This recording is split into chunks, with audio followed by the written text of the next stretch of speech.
You are most welcome to my YouTube channel Adarsh Institute of English. आज के इस video में मैं डिस्कस करने वाला हूँ UP board class 10th English pros, जो हाई स्कूल की इंग्लिश प्रोज है, उस पूरी प्रोज से सभी लेसन्स हैं, उन लेसन से most important short answer type questions. तो आज की वीडियो क्लास 10th के सभी छात्र छात्राओं के लिए है, जिसमें मैं केवल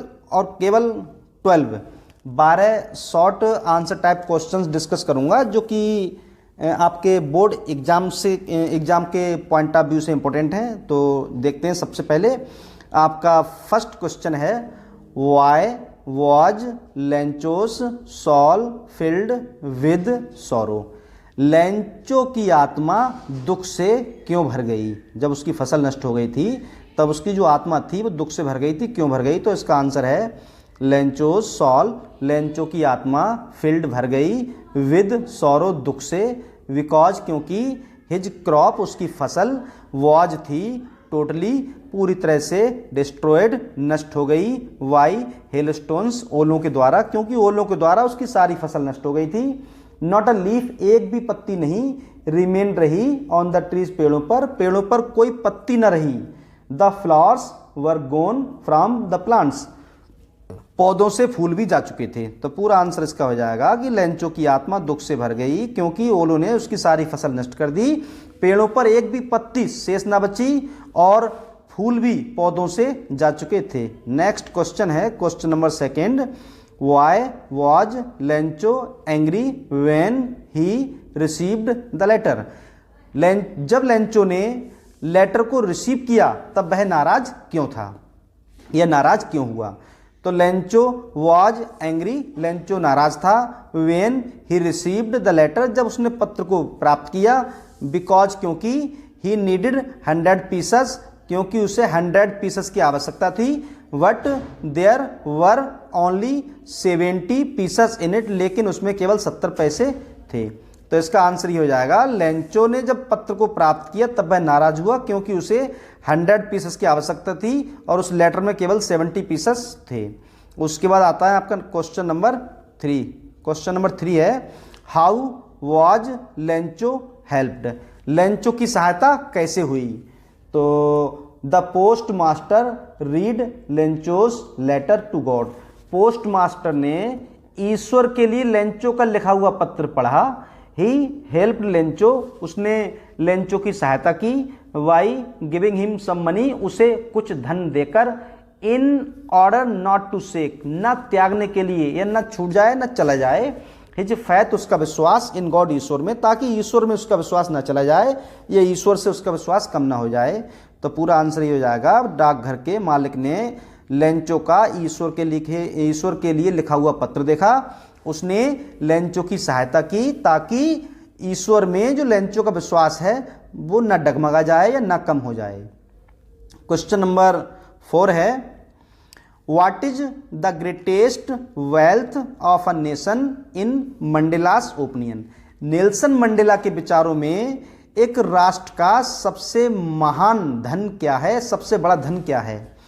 तो इन मंडेलास ओपिनियन, नेल्सन मंडेला के विचारों में the greatest wealth of a nation, एक राष्ट्र का जो सबसे बड़ा धन है, इज नॉट मिनरल्स, ना तो कोई मिनरल्स खनिज है, एंड जेम्स, ना तो कोई सोना चांदी या जेवरात है या गहना है या आभूषण है, but it's good and honest citizens, बल्कि इसके अच्छे और ईमानदार नागरिक हैं। तो पूरा अर्थ ये हो जाएगा, नेल्सन मंडेला के विचारों में एक राष्ट्र का सबसे बड़ा धन ना तो कोई मिनरल्स है, न तो कोई आभूषण है, बल्कि इसके अच्छे और ईमानदार नागरिक हैं।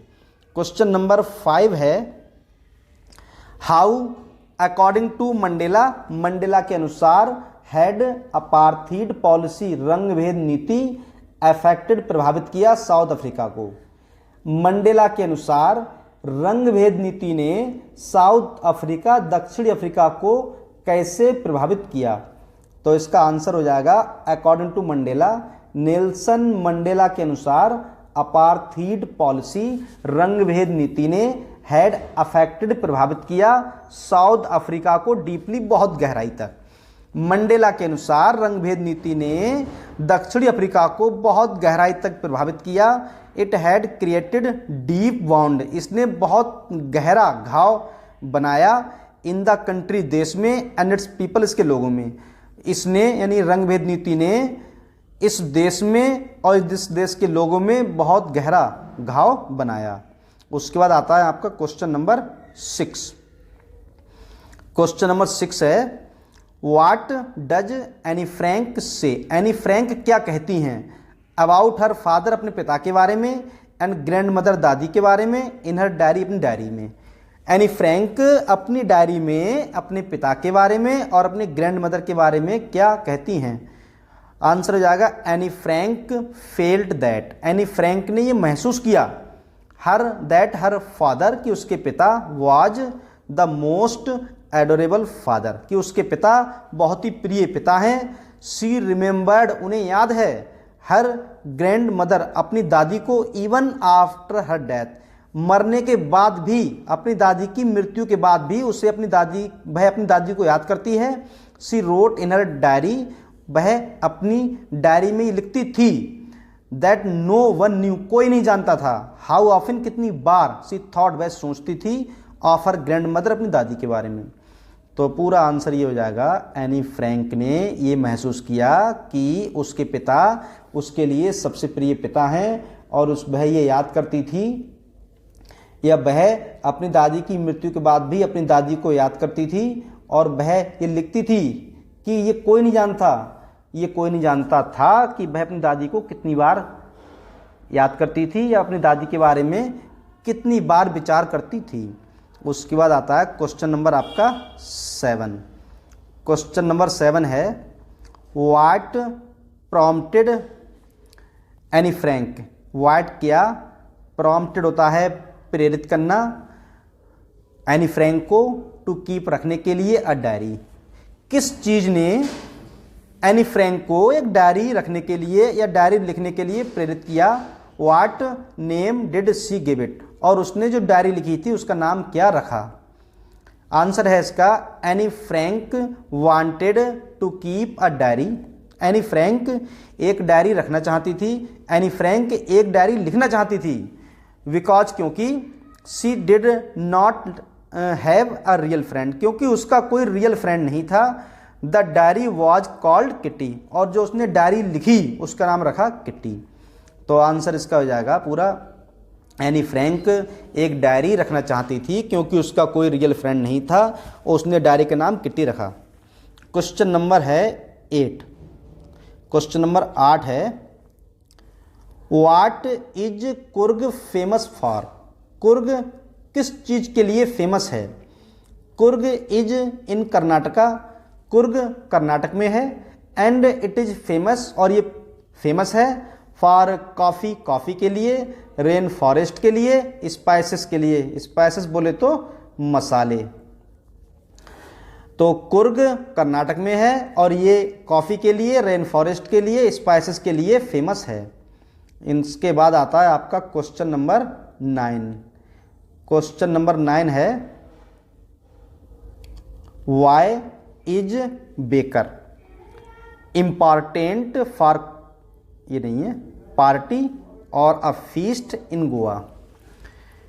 गोवा में एक पार्टी में या दावत में एक बेकर इतना इम्पोर्टेंट क्यों है? तो answer, the loaves of bread, यानी रोटियां हैड बिकम, हो चुकी थी, an important part in Goa, रोटियां गोवा में बहुत ही इम्पॉर्टेंट हिस्सा बन चुकी थी। नो पार्टी, कोई भी पार्टी, वाज पॉसिबल, संभव नहीं थी, विदाउट ब्रेड, बिना रोटी के या रोटियों के कोई भी पार्टी संभव नहीं थी। सो इसलिए baker is important for party और फीस्ट इन गोवा, इसलिए गोवा में एक पार्टी या फीस्ट में बेकर बहुत इंपॉर्टेंट हुआ करता था। पूरा आंसर ये हो जाएगा कि गोवा में रोटियों का, यानी गोवा की पार्टी में रोटियों का बहुत बड़ा रोल था, कोई भी पार्टी बिना रोटियों के संभव नहीं थी, इसलिए गोवा में पार्टी या दावत में एक बेकर बहुत इंपॉर्टेंट हुआ करता था या था। क्वेश्चन नंबर अगला है क्वेश्चन नंबर 10। क्वेश्चन नंबर 10 है why was Valli's deepest desire. Valli की सबसे गहरी इच्छा क्या थी? What kind of person was she, वह किस तरह की महिला थी? तो आंसर है वल्लीज डीपेस्ट डिजायर, वल्ली की सबसे गहरी इच्छा वाज थी टू गो ऑन अ बस राइड। उसकी सबसे गहरी इच्छा थी बस में चढ़ने की या बस में घूमने की। सी वाज अ क्यूरियस होता है जिज्ञासु, कीन ये भी जिज्ञासु या उत्सुक, ऑब्जर्वर होता है हर एक चीज को बारीकी से देखने वाला, निरीक्षक कह सकते हैं। हु हैड स्ट्रॉन्ग विल, जिसकी स्ट्रॉन्ग विल पावर इच्छा शक्ति थी, एंड डिटर्मिनेशन दृढ़ इच्छा या दृढ़ निश्चयी। तो इसका पूरा आंसर हो जाएगा वल्ली की सबसे गहरी इच्छा बस में चढ़ने की थी या बस में घूमने की थी। वह बहुत ही विचित्र जिज्ञासु निरीक्षक थी जो कि या जिसकी एक इच्छा शक्ति बहुत स्ट्रांग थी और डिटर्मिनेशन भी जिसका स्ट्रांग था।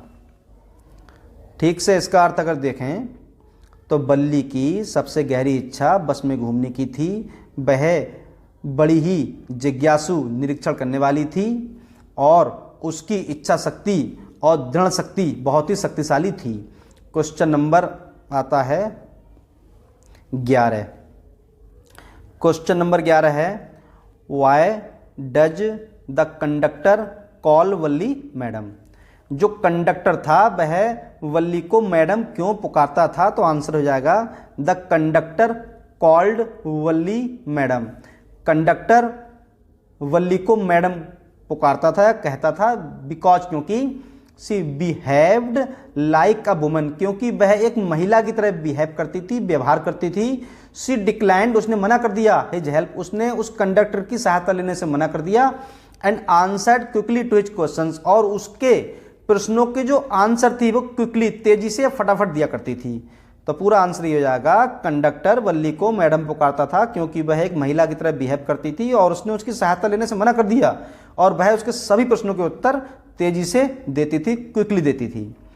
क्वेश्चन नंबर 12, ये लास्ट क्वेश्चन है आपका। Where did Buddha preach his first sermon. Gautam Buddha ने अपना पहला उपदेश कहाँ दिया?